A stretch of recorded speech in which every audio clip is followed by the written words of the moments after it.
What's going on, guys?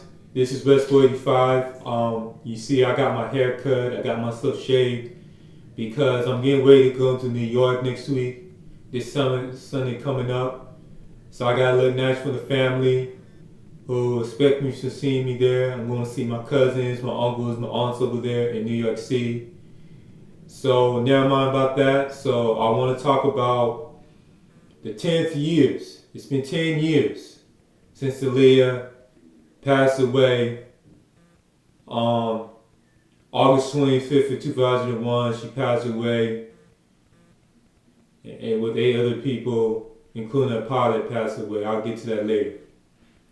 You see, AAliyah, one of the greatest icons of all time. The Billboard have ranked her the top 10th R&B artist of all time and the 27th greatest R&B artist of all time.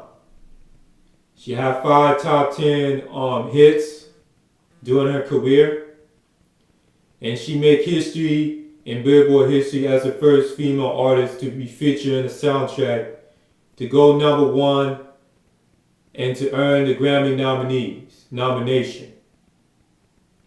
And she's one of the greats, hands down.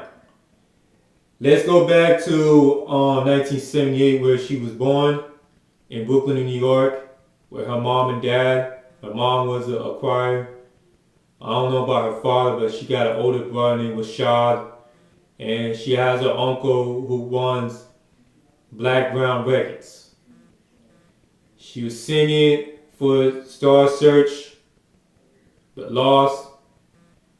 She sang alongside with Gladys Knight, and her uncle founded Black Brown Records when she was signed and introduced to a songwriter named R. Kelly with the hit song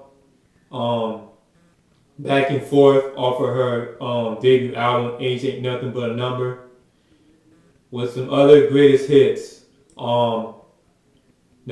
She covered Isley Brothers At Your Best You Are Loved, and the title track song Age Ain't Nothing But a Number.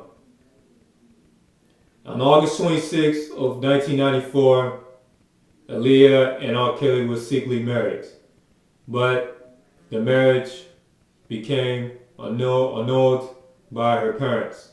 They both deny it, and they both don't want to talk about it. Let's leave it like that. In 1996, she left Jive Records to sign with Atlantic Records to release her sophomore album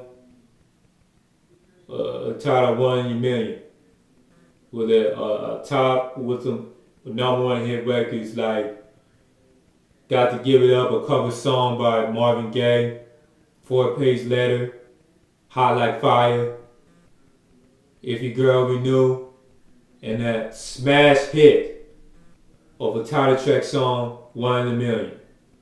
I love that song. And plus, she also has a singer that's do the Doodle song, Oh You Got Someone, and Memoriam Must Die, Try Again. I mean, she got a lot of things going on. She doing movies, she doing advertising, and she was a feature model for Tommy Hilfiger. And then she got a lot going on for herself. She was hanging out with celebrity friends,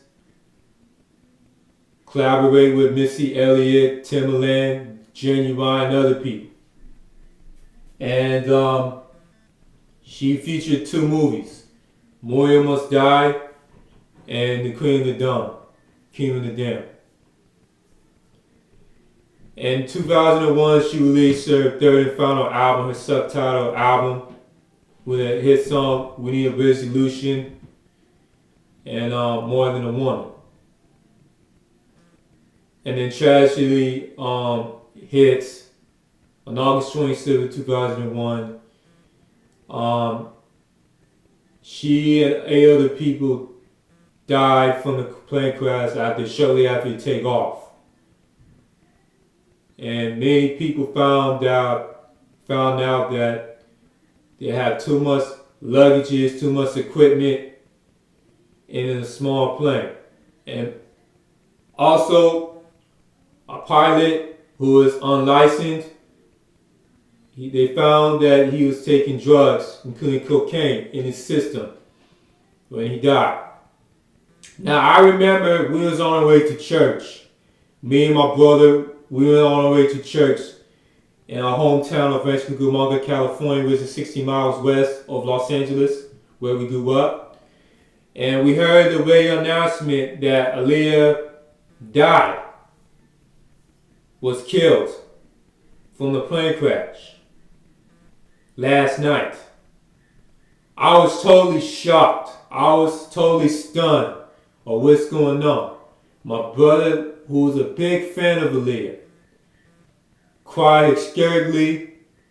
He was having a breakdown that me and my brother couldn't enjoy the service because of the tragic news.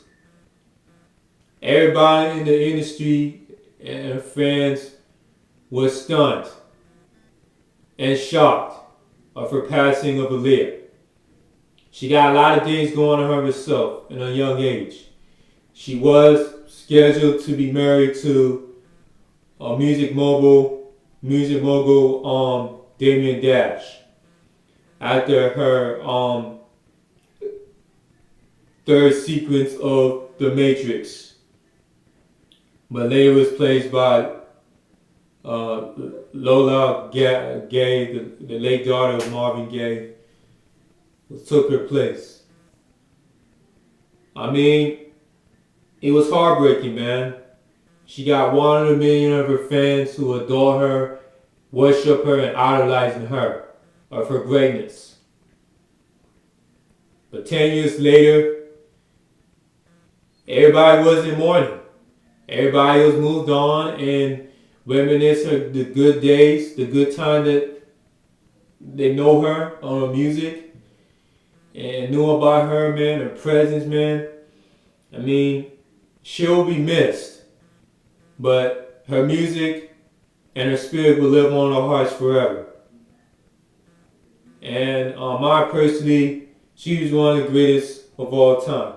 And that's why the music critics have named her the queen of urban pop and the princess of R&B. Because she's a transcender of R&B music in the mid-90s. And ever since her passing, she got a #1 hit record of More Than a Woman. She received a lot of rewards regarding to her death. And I am saddened that she's gone, but at the same time, I'm celebrating, man. I've been listening to her music and all her music without crying, without tears. We need to celebrate her life without being sad and miserable because of her death. But I'm not worried about it because she's been taken care of by God, the man upstairs. She's taken care of. She's been taking care of a lot of people, a lot of greats. So we're not worried about it. She'll be missed forever. AAliyah, we love you, we miss you, and we'll be walking to your music forever without being stopped. Gotta go.